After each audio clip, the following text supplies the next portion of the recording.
everybody. Uh-oh, that's a little low. Let me adjust this. Adjust the mic here. Hello, hello, hello, hello.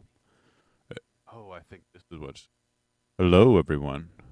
The gain, I messed with the gain a bit. Give me a second. Let me adjust that a little bit. I was dusting off my equalizer. Let me know how the sound level is here.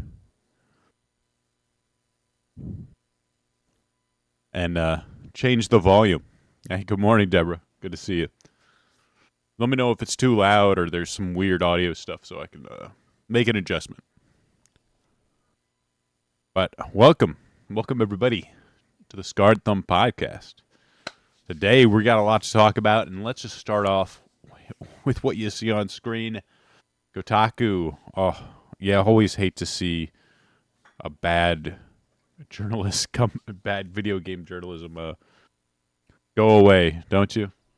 But Kotaku might be heading towards the graveyard here, because as you can see from the headline, its editor-in-chief resigns over new editorial edict. Staff at the site will be expected to write 50 guides a week.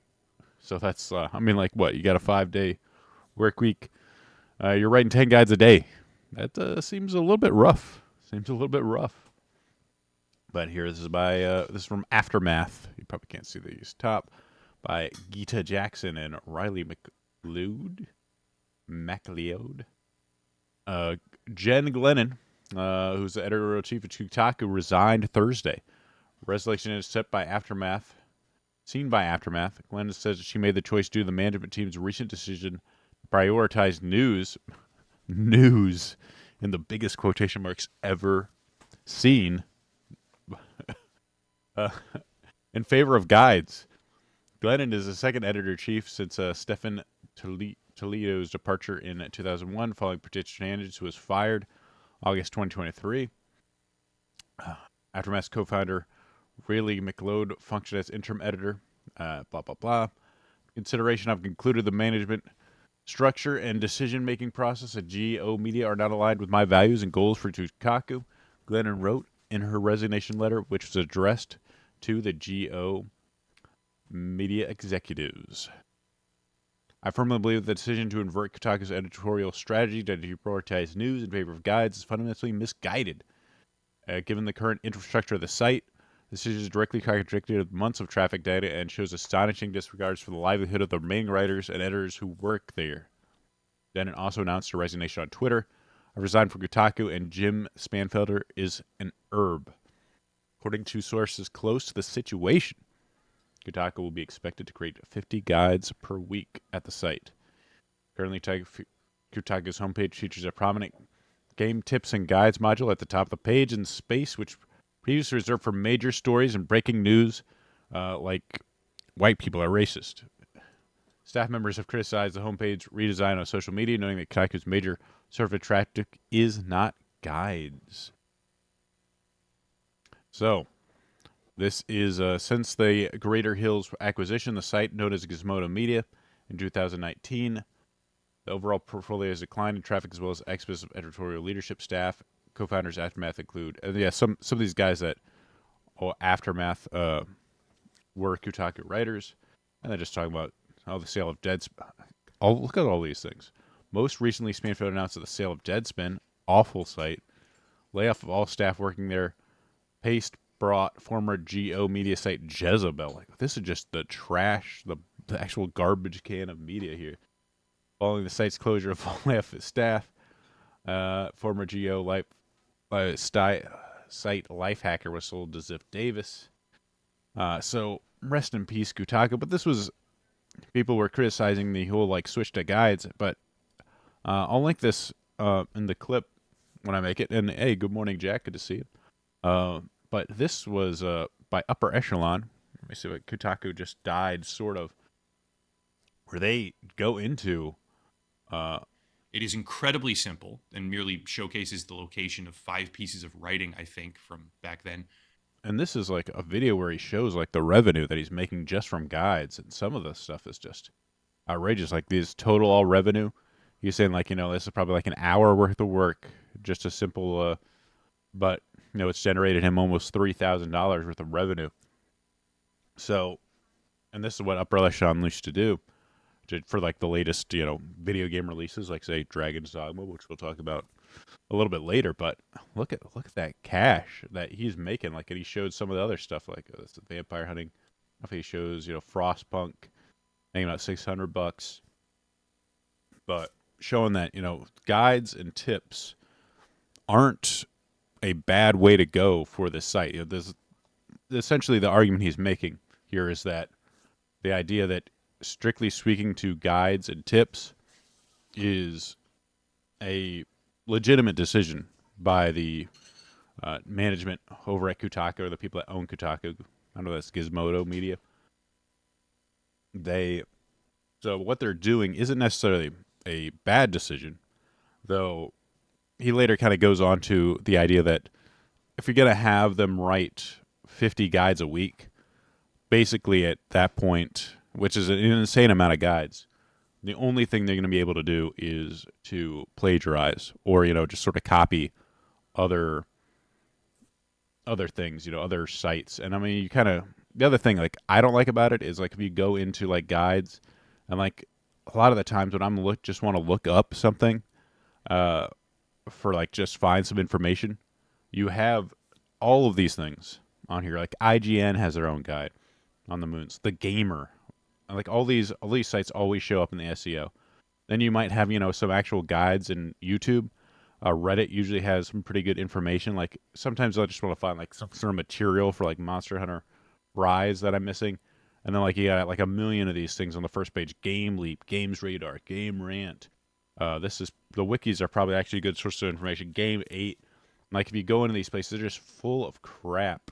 These long articles, they almost all say the same exact thing.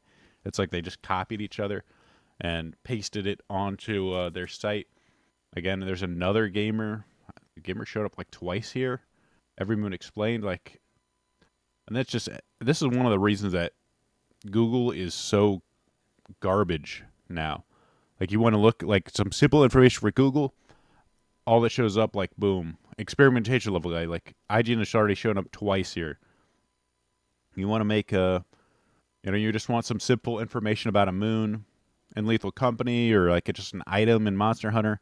You're just flooded with all of this crap right now, or over here in Google, and it's really made finding information on video games incredibly difficult. So, like, I'm glad Kotaku's not going to be writing the millionth "Why White Men Are Bad" article, but at the same time, trashing up Google with this spam garbage also doesn't make me happy. I'd wish they just go away, to be honest. And I wish this stuff would go away. I don't know what Google can do to change its algorithm, but I'm so sick of seeing all these trash articles that usually are just copy pasted. It's ridiculous. This was George Broussard, co-founder of 3D Realms, just kind of talking about, I think, said some pretty interesting stuff about Kotaku. Apparently, Kotaku's melting down. I haven't regularly visited Kotaku or other large gaming sites in over a decade. Can't say I'll be sad to see the current brand of game journalism take a hit. All I want is actual reporting on gaming news, reviews, etc. You can keep the moralizing opinion pieces, the hit pieces, and all of that. Writers are free to create Patreon, Substacks, or YouTube channel for that. If there's a market, they will be successful. Watch for many years of developers I know or companies were dragged through the press in misleading headline, clickbait, and hit pieces. The misquoting and cherry picking of quotes for clicks was often talked about in the game developer circles. Somewhere in the 2000s, the press became the actual active enemy of game developers and someone to avoid or only talk to if you have something that's a PR vessel or for the company. A far cry from getting pissed in the 90s, which I think kind of corresponds to when women really started getting into games press. One can only hope that the winds of change are coming, but I suspect this is a more momentary speed bump. We shall see. And yeah, I think it is a speed bump because I think ultimately the press is owned by left-wing liberal. It's a left-wing liberal space, so it's going to continue to be sort of enemy of just sort of normal, fun entertainment. So the content, Silver Bishop, how's it going, man? So the content that people find useful makes money instead of activism. No way. It's amazing. The last time the internet wasn't full of useless trash was only when nerds use it, which might have been before 2000. Yeah, that's actually a good point. And that's the thing is a lot of these guides, people will watch them. The top 5 tips, 5 guides, moving guides. People just click on it, just try and find the first thing. Oh, here we go. So I mean, there's definitely clicks to be gained there. And hey, it is what it is, unfortunately, right now. But man, it does suck to just want some simple piece of information and not be able to find it.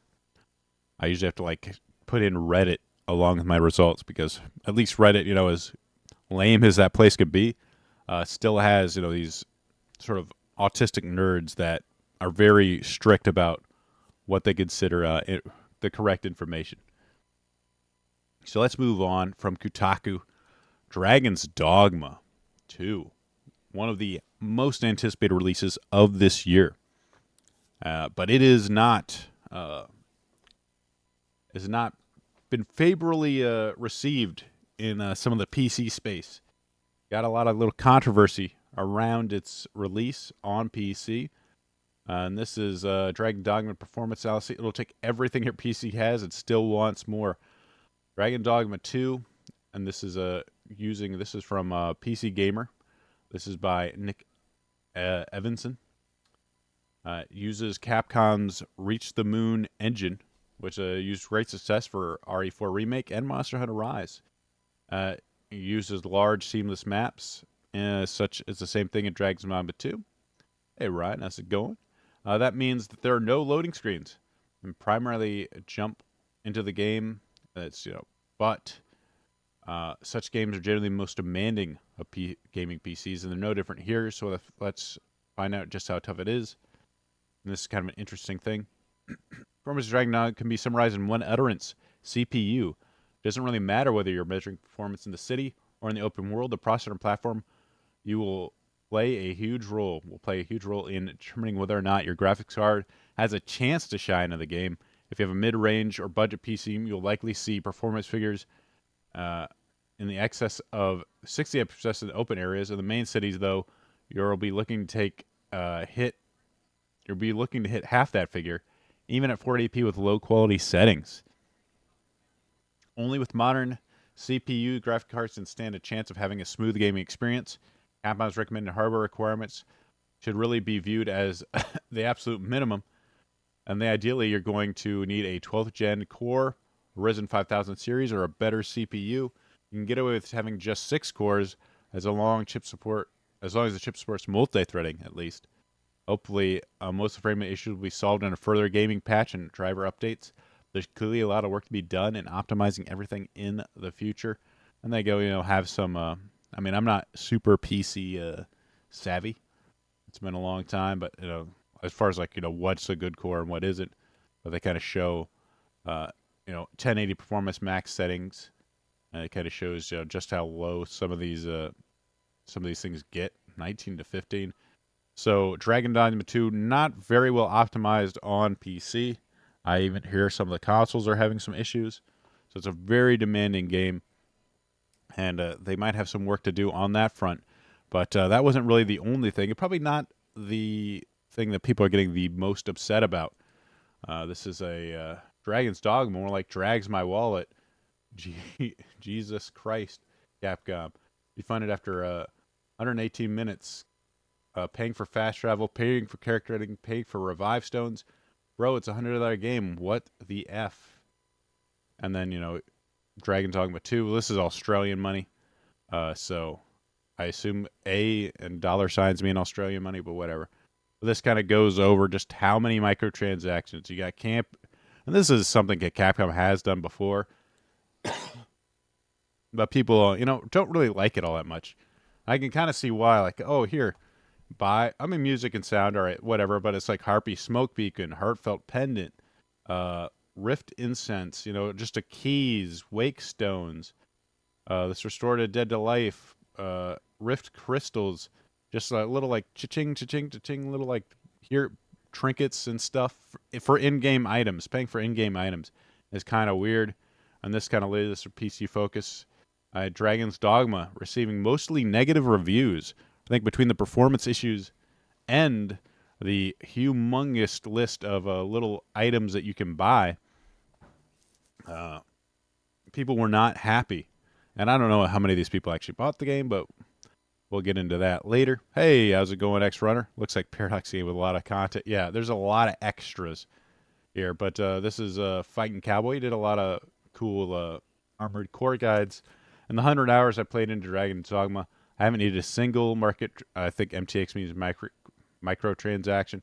Character changes, camp gear, witch stone, recrystals, etc. All of it's obtained in game. Literally just play the game and you get all the stuff. So there was kind of people like initially like kind of maybe like outrage baiting in a way, saying like, "Oh my gosh, I had to pay for all of this stuff," and then a lot of people were kind of striking back at that and saying, "You know what? You can just get it all in the game. You know, you don't have to buy this stuff. Don't worry about it. If you play the game, you'll get it." And then he says like later, to be honest, I'm not even sure why they added micros as they're not necessary, because people will buy them. That's why, Cowboy. By the end, you have like 6 or so port crystals, countless camping sets, wake stones, farmables. RC is barely touched. There's no tangible reason to buy the microtransactions. You can also have 2 to 3 character changes in game. So all this stuff is attainable. But of course, Capcom being Capcom, which continue to make really great games with some of the most awful decisions in terms of like how they interact with their customers, really. But you know, despite all the chatter, all the performance issues, they came out with this blog. Before I get to that, and then they kind of addressed some of this. We would like to update you the status of the following items, which have been received numerous comments in the community. So Crash and Bugs, they're investigating it. Options to start a new game. That was the other thing that like, you can't like really restart a new game very easy. Featured added to the Steam version of the game, which will allow players that are already playing to restart the game. So if you want to start over, you'll announce more details as it come. Paid DLC. All the items listed below can be attainable in-game as such. So they heard a lot of the microtransactions. I'm sure they're not glad to be seeing a lot of negative reviews. But they got they mentioned all the Sith Artimancer Metamorphosis with the character editor, Amulet Rift Crystal. And then regarding the frame rate issues, a large amount of CPU usage is allocated to each character in calculating the impact of their physical presence in various areas. In certain situations where numerous characters appear simultaneously, the CPU usage can be very high and may affect the frame rate. Be aware of such situations. Settings that reduce GPU load may currently have limited effect. However, we are looking at ways to improve performance in the future. So with all this sort of negative reviews, they had to address it. So, and none of this really actually fixes anything. That might come later. But of course, you know, despite all of this, we have has received over 224,000 concurrent players. This is Capcom's biggest Steam launch ever for a single-player game, more than 30% higher than the Resident Evil 4 remake. So despite all of this, they have been incredibly successful. And this is, you know, the current peak, very high. You know, hundreds of thousands of players are playing the game. I'll be buying some of those microtransactions. So, despite all the complaining, Capcom is still being incredibly successful. It is kind of a shame that they decide to put in these microtransactions. And you know what? I don't have their numbers as far as how much they sell in those microtransactions. So, they might, you know, say like right now, they probably will ignore it. They'll probably still do this. It really depends on whether they think the negative press outweighs the money that the microtransactions made. And I have a feeling, just, you know, kind of based on my knowledge of people, they're making plenty of money off normies right now.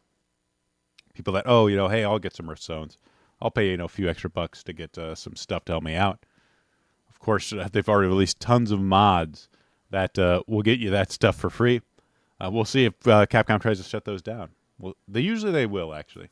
Because Capcom has had, and I could almost kind of see that case for removing mods, but Obviously, we know Capcom from some other games. Not a huge fan of mods right now. Definitely attacking them, and they've. This is of course the microtransactions, another example of their sort of anti-consumer strategies. So let's. All right, let's move on. Next story. GDC is happening this year, and a bunch of game developers. Let me see if I can get this. They decided to gather in a park, and they decided to scream in a park. I like to see that nice person with pink hair. This is the state of game developers right now. They went to a park and screamed because they're feeling bad, you know? They're feeling bad. The industry is falling apart, which really it's just in a downswing. You know, the economy is in a downswing. So they decided to go into a park and scream together, which is something. Real something. And of course, I got to mention the Gamergate 2 controversy. Those poor women. And, yeah, exactly, the Re. Super hypersonic Marxist Re. Yeah. So all I really want, let's take a look. When you have this many people come together in the industry going to these events, all these people attending presentations, award ceremonies, where not necessarily everyone is mentioning the layoffs, even mentioning the culture is currently, it all feels absurd. At the end of the day, it's hard to be here and pretend like everything is fine in our industry, to say nothing of the world when things very much aren't. So all I wanted to do, can we just get people together for a moment of catharsis, a single minute smack in the middle of the entire DDC?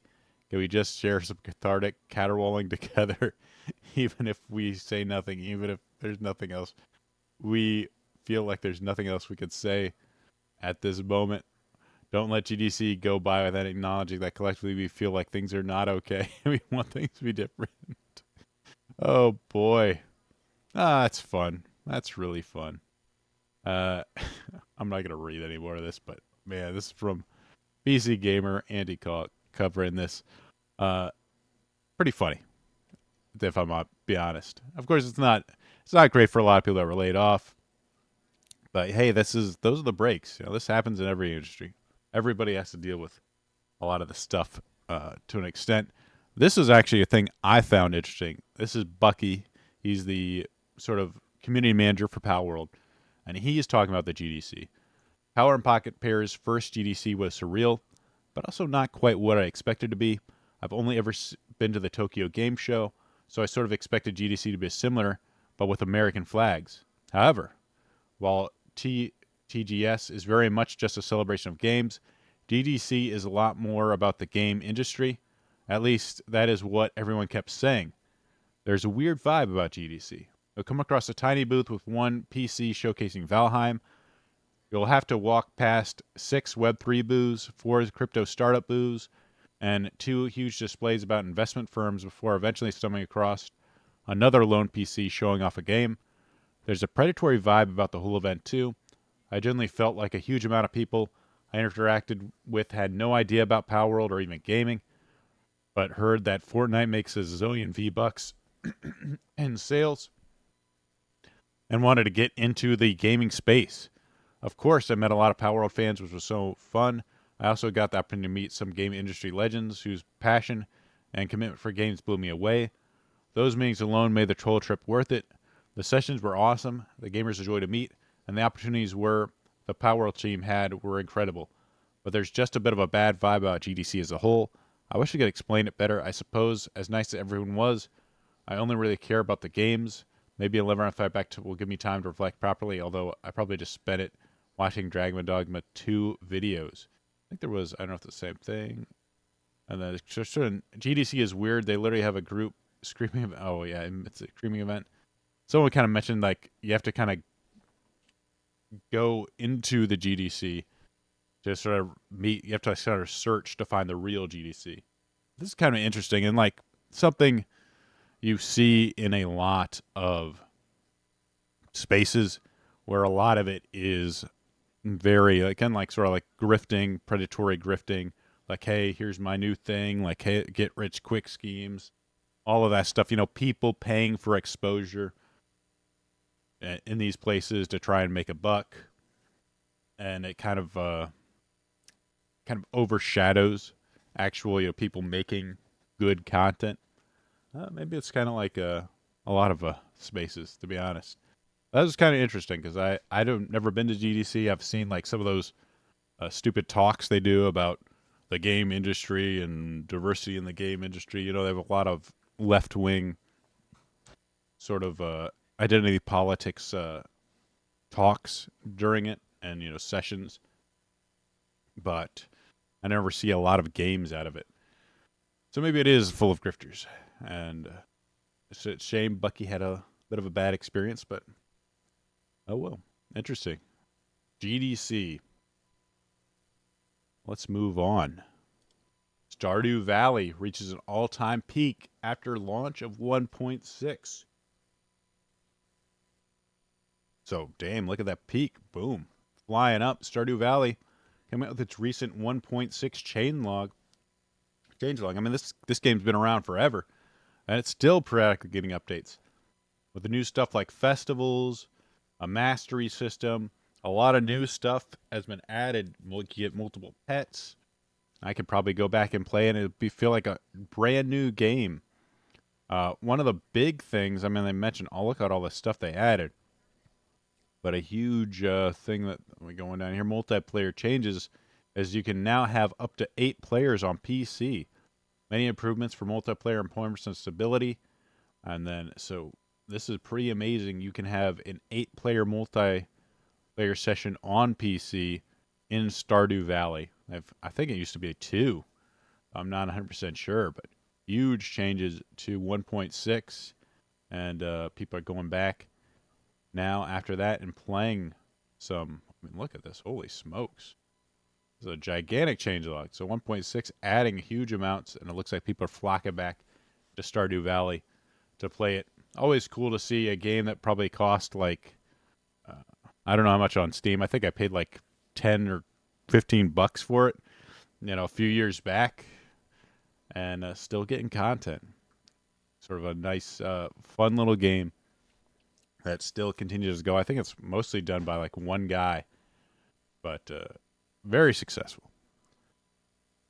What I don't like is Overwatch 2 coming out with a new character, Venture, and you'll never guess it's non-binary, uses they, them pronouns, and looks really ugly. What a surprise. One person commenting like, their they, them characters look like a caricature of what you'd think, sort of the right-wing people making fun of it would look like. So of course, if they make a non-binary character, you can't have it be attractive, because that would be, I don't know, fetishizing it or playing to the male gaze. I don't know. Maybe it can't even look like a man. It's got to be super ambiguous and super androgynous. So Overwatch, keeping at it, making awful characters. Before 1.64 4 people could play multiplayer together, was optimized for the Four Corners farm. So now they doubled it for 8. Thank you, Silver Bishop. That information. Overwatch, making ugly shit characters. We have some good news here from PC Gamer. This is by Andy Kalk. Valve is improving how Steam family sharing works, but if your brother gets banned for cheating, so do you. So Steam announced a new family sharing plan that allows you to play together, but before, simply put, yes, it lets you share a game library with family and friends. So if you and your brother and mom all want to play Helldivers 2, for instance, you don't all have to buy it separately, so long as you don't want to use a Steam account at the same time. One-at-a-time restriction was removed today, although Valve is announcing a pretty big overhaul to the system that combines Steam family sharing and parental control systems into one big package called Steam Families. So before, like, you could play on the same Steam account, but not at the same time. Though you won't be able to play, like, say, buy one copy of Helldivers 2 and play it together at the same time. But you could say like play Helldivers 2 and Tekken 8 at the same time if you wanted to. And this guy says a new parental control panel that shows sort of how when people are playing and how much, which is really cool. You know, if you're a parent that wants to kind of monitor how much people are playing and say like, hey, you're playing it too much. Actually, kind of be cool to see how much I'm playing myself at what time, so you can monitor our own consumption of video games. With Steam Families, very cool. Though they do mention, like if one person gets banned, like they said, you will get banned. So you kind of have to take that with a grain of salt. And of course, if one person leaves, I think there's like a year cooldown in between it. So, you know, if it's something that you do with your friends or your wife and, you know, something goes wrong, well, things break apart. Could get a little dicey. But, you know, between like several people, if you have like 4 different people in your family that all, you know, buy their own games, you could have a really huge library of video games to play. Which is pretty neat. Of course, you know, if you're into some weird games, maybe you don't want to share those with your family. Who knows? But moving on, let's talk about some AI, which I think there's some really cool things being done. Let's see. They announced generative AI. Let's see. Thought I had this open. Ubisoft reveals generative AI Neo NPCs, and this is sort of a new wave of stuff. And you know, when you think about AI, the idea of like sort of an AI NPC really seems like a cool idea. Like, rather than, you can never like have every dialogue option, you know, respond to everything. But this idea that you could kind of talk to this AI and it'll respond to you appropriately is a really cool idea. Excuse me.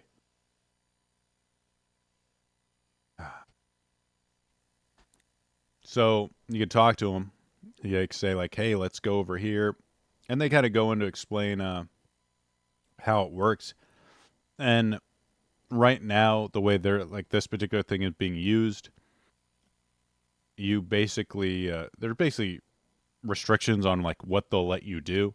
There's only a predetermined set of options that the sort of NPC can do to like obtain objectives. Let's see. There was kind of a cool thing. In the third scenario, we're chatting with a different character called Iron at a GTA-style heist. We're looking at the planning board that displays a floor plan of the enemy base. We're hoping to infiltrate. Iron asks how we want to approach it. Reacts according to whatever we say, ultimately agreeing upon a set list of actual playable options. For instance, using the tree by the window to grappling hook into the building, or using smoke grenades for cover, which we noticed were lying around the room and offered up as a suggestion. First impression for all of this has actually come about a few conversations with one of our juniors to solve the demo. Peter Monalou, if you remember, was infamous moment at the 2009 stage promising something rather than similarly with his doomed artificial intelligence friend Milo. Peter Monalou, of course, known for making ridiculous promises and not being able to deliver on them. But this is actually quite cool to see, you know, sort of AI that you can talk to and like, oh yeah, let's do this. This kind of reminds me, I don't know if any of you guys remember Hey You Pikachu from the N64 and yelling into the mic at that. That was shoot. How many years ago? It's not quite 20 years, but I hope it's not. Maybe it's less. I really hope it's not more than 20 years. But you know, we're like, hey, pick that up. Maybe it's time for a new AI powered Pikachu that you can talk to say, pick up the damn apple, damn it, and sort of yell at Pikachu and Magnemite. Give it a Magnemite. But the idea of AI-powered NPCs or NPCs that can respond, even though I'm sure, kind of like, you know, Siri would be, it's kind of more of a gimmick. Still a very cool idea. And this is, let's see. This was kind of, I've gone out of order here. Let me get back on it here. And this is another Unity launch. And then this is sort of a video. Let's play. I'm here to guide you to safety and get you out of here. You can hear the Follow me to robot the hotel voice. lobby. All follow me to the hotel. Tell me what the lobby. gangs are working on. That's privileged information, and you ain't on the list of people I share that with. So how about you mind your own business? Hey, I love the dialogues. But this kind of reminds me. I don't know if any of you guys ever played those text-based sort of like speech games. You know, what do they call them, buds, where like you could input certain things like "kill dude" or like walk around or grab book or that kind of stuff. You know. But this sort of thing in sort of AI powered what's that tree environment over there? could be a The cool tree idea. is the hologram of Yggdrasil, the Norse realm tree. I've unlocked the suitcase and retrieved the SMG for you. Now just pick it up from the table. Oh, I can't stand these AI powered voices. And remember to keep it holstered when not in use. We're They're- heading to the shooting They're range like next. good enough, but they're weird. You know, there's something weird about them. They almost hit that uncanny valley of voice areas to where it's kind of grating and annoying. Still, like I said, like sort of like making your own like cyberpunk, you know, not necessarily type adventure, but you know, actually talking to them. That's kind of a cool idea. And I could definitely see that being something that's actually pretty interesting. It can also be here's Todd Howardwood. Anyway. This is sort of they're talking about Muse AI with like Unity and some different AIs being released that could be used in some very cool ways. It's hard to see exactly if that's going to be something that could actually make a pretty interesting game, but I'm looking forward to seeing them try. And there's another part about AI. It gets a lot of bad rap. This from Pocket Gamer Biz. And this is kind of a simple thing, but Roblox Avatar Auto Setup and Texture Generator are the latest AI tools for 3D space. And it kind of goes into these AI-powered tools that can generate custom textures for objects. And that shows this bag. I think they had a different 2 new power. Let me see. A new tab. Let me bring that up and see if that shows sort of generative AI. It doesn't really. Darn it. That kind of shows exactly the type of thing that's being used here, to where like you can have like a regular, you see the red bag, you can have like a plain one and then use the generative AI tools to generate sort of a custom texture for the bag, which could save people hours and hours, especially like people just, you're talking about how good indie games are and the sort of rise of indie games, tools like these to help small teams make something that isn't as good as having a dedicated artist to make it, but at the very least it helps get these games out and looking passable. If you want to make a small game with a cool idea, it's definitely a very cool thing to have, where you can just texture in matters of moments. And this bag texturing looks quite good. I wouldn't even mind something like that. And even artists use a lot of stuff to kind of fill in the kind of grunt work that takes a lot of time.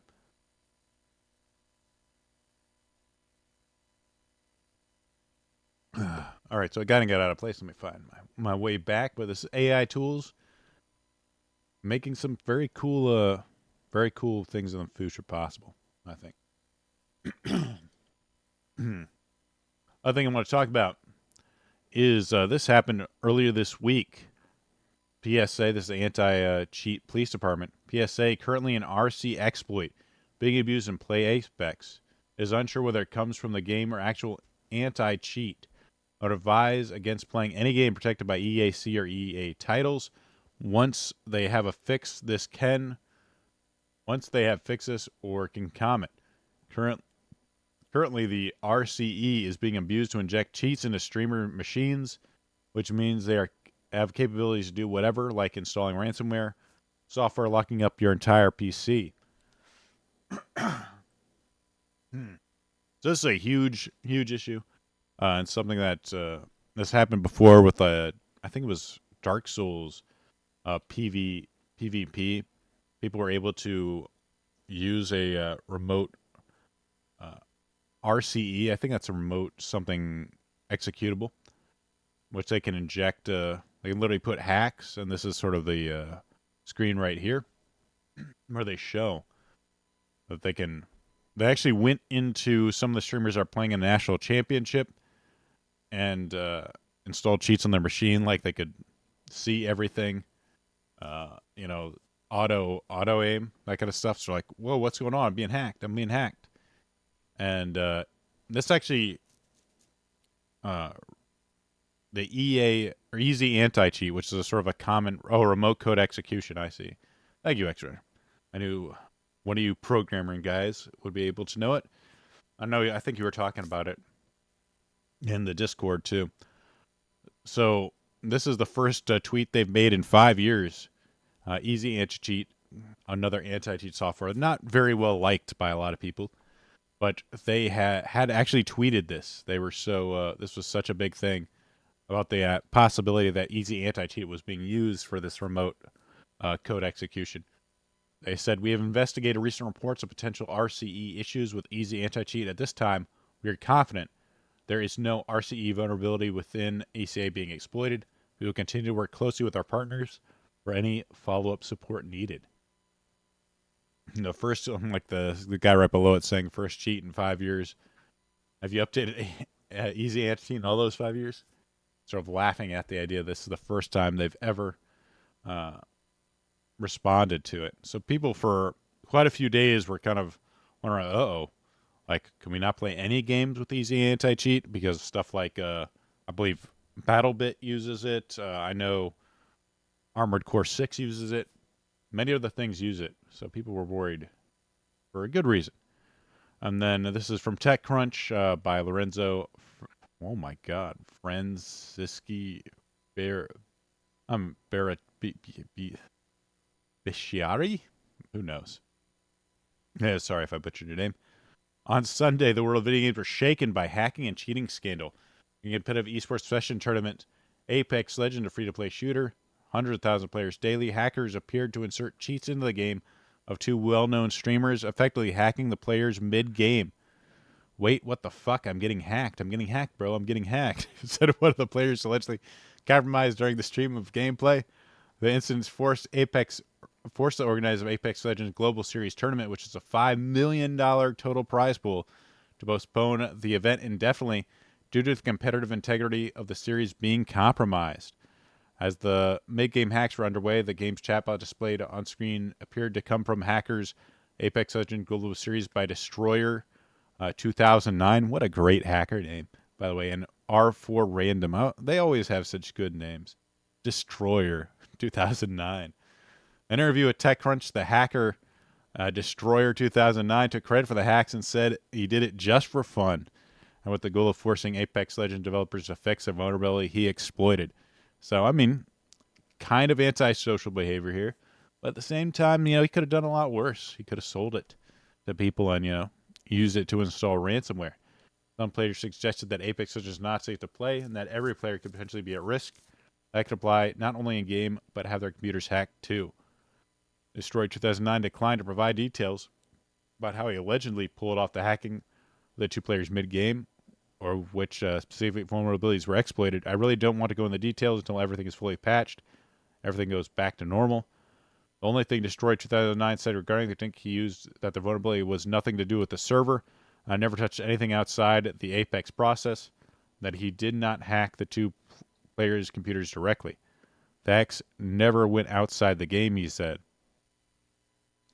Destroyer 2009 said he did not report the vulnerability to Respawn, even if that makes Apex, because neither the company nor the game publisher offered a bug-bounty program that financially rewards the hackers and researchers for private reporting security flaws. They know how to patch it without anyone reporting it to them, he said. Talking about the hacks he did during the tournament, Destroyer 2009 said he went viral. Not many people would have used an exploit like that in an absolute innocent way for players. Just imagine if it wasn't a joke and we didn't put any memes in the cheat. I'm pretty sure you could ruin someone's career if they had a cheat pop up in a tournament. Said Destroyer 9, defending his actions, attempt to show that he never had malicious intentions.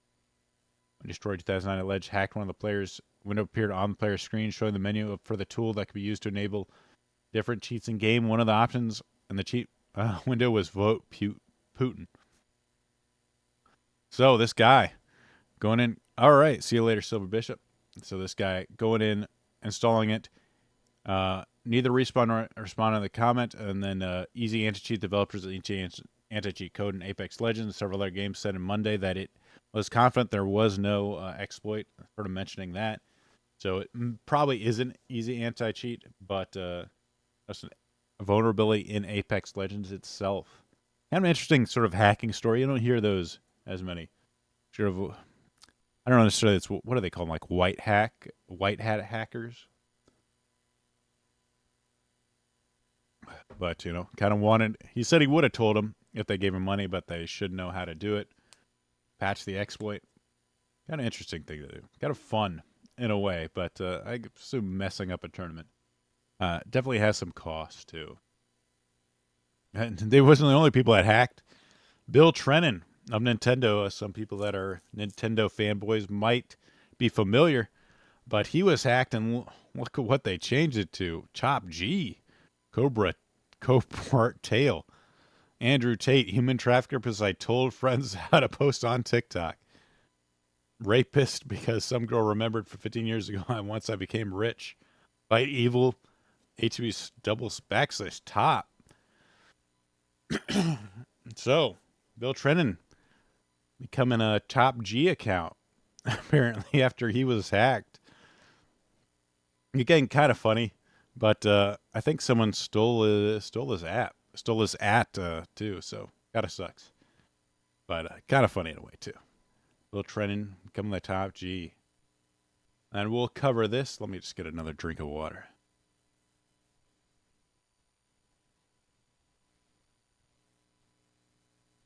It's amazing how dry my throat gets when I'm talking for minutes and minutes on end. This was came out more than a week ago, but I still wanted to cover it. So I didn't cover it on the last thing. This is by The Verge. A group Return to Gamergate is smaller and sadder. So they're trying to sort of minimize Gamergate too, and then kind of talk about sexism. What's funny is that they kind of go in this false they talk about, you know, wokeism and that kind of stuff. I'm not really going to go too much into the article. Then, you know, talked about the old Gamergate. I believe she tries to link it to Trump at some point, too. The sort of neo-Gamergate fever surrounds Sweet Baby, mentions Cabrutus. It doesn't really talk about, again, leaves out the fact that Cursed, Kindred, and Felix tried to cancel him. And then he sort of talks about how Cabrutus sort of started the Sweet Baby Inc. campaign. But then, you know, kind of tries to seem a bit fair, but does the normal thing where, and then, you know, kind of goes out and they talk to some people in the industry they consult. Mary Kennedy, associate narrative director on the forthcoming Wolverine game from Insomniac Games. This is probably going to suck, by the way. If you were looking for that Wolverine game from Insomniac, I don't know why do you have a woman writing a narrative? Being the narrative director for a comic book game starring a man. It doesn't bode well to me. Talked to Alan Wake director, who says, yeah, she totally wasn't black. She totally wasn't white before. Her being black has nothing to do with DIE or DEI. We're just tired of seeing people's creative vision being butchered, blah, blah, blah. And then she really just kind of goes into it. Kind of tries to seem fair, does the stuff with fairness, and then sort of towards the end of the article, she just drops the pretense where they talk about, let's see, try to remember which thing is it. It's the Heart 10 years ago game race and these harassment and wave. Again, other guys, ethic of journalism. Since it referred to itself the second coming, it's part of applied lessons earned here. I think she just goes, I'm trying to think of where she just decides to drop the pretext and just say they're racists. All hearken to a reactionary right-wing movement that has dominated the political class since Barack Obama's presidency. Then, as now, as many young men have grown increasingly alienated from the world they feel has left them behind, it's supposed to de-emphasize, de-emphasis on white males and pop culture in favor of women, people of color, has exacerbated this alienation, especially in video games. So she's essentially admits that there is a sort of ongoing effort to de-emphasize white men and what they want, and put in really women, and then sort of people of color second, queer people, and that kind of stuff. So then it says white men still dominate video game space in terms of who's playing, making and starring, and writing out games, but the landscape's changing, and they're putting greater efforts in diversifying their games. So, like, we went from DEI is a conspiracy to DEI is happening, and it's a good thing. Very quickly, and she goes on to talk about, again, how more deep people are, companies and games media. Actually, let me just read this one. Cicely White still dominate, but the landscape is changing. Companies are putting in more effort diversifying their games. Games media is more likely to call it out when diversity is absent or done poorly. So kind of admitting that basically games media is working with these companies to sort of strong arm this stuff into video games. And the kinds of antisocial behaviors that were once the hallmark of gaming culture are becoming less and less tolerated. Again, it's becoming lamer and gayer. And Cabrutus and his followers feel disenfranchised. Yes, that's what's happening. We're in this age where if you don't want to see a BNL or pride flag in a game, you're a bigot. Of course, we just went over that article last week where, I forget who wrote it. What crappy rag wrote. Oh, it's Polygon that was trying to say that, Helldivers, there's bigots in Helldivers, and if you don't allow LGBTQ discussion, you're basically helping them win. So yes, game journalists are trying to push that, and I'm sure a lot of developers too. A lot of the left-wing sort of woke people that sort of infest a lot of these dev departments want to push that too. Where if you care that a woman has big tits while they were a giant mustard, you're a misogynist. Then the sort of comparison. So goes on to talk about it. Doesn't mean the group's harmless. Created a template, kind of violent right-wing internet culture that persists to this day. Oh no. And I've seen this in a lot of stuff that I've looked into. We're like, oh no, right-wing culture is in games. And a lot of this is what a lot of these articles are about. It's a lot of what sort of ADL's study of video games are about, is essentially trying to make video games a vehicle for left-wing cultural propaganda, is essentially what this is about. This is what DEI really is about.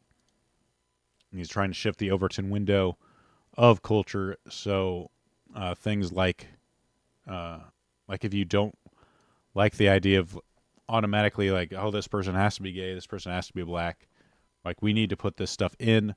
This is totally normal. This is the world that we live in, where like every half of the characters are people of color and homosexual, and that's what essentially I think the larger goal of a lot of this stuff is.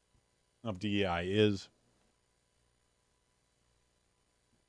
but obviously not good for making actual games. Is what's missing here, is the idea that this makes a good narrative, a good story, or a good video game. It's from The Verge, and of course, like they're not actually interested. This is one of their things she left to the Discord, and it's really it's really all about her, essentially. So this is what Ash said. I hope you all... I hate when everyone says you all unironically. I just know they're a moron. With an open mind, realize that Sweet Baby is not your enemy. I hope you realize that woke is not your enemy, and the group's continued crusade against woke makes you look bigoted. Hope you understand that non-sexualized depiction of women, inclusion of people of color, and queer people in the games themselves, making them write about them, is a net positive for gaming. Doubtful. Sometimes something to be separately not memed. I hope more of you like games, more you like you've done here, actually talk to people you disagree with. What makes me sad is the pattern of behavior that can really destroy people's lives.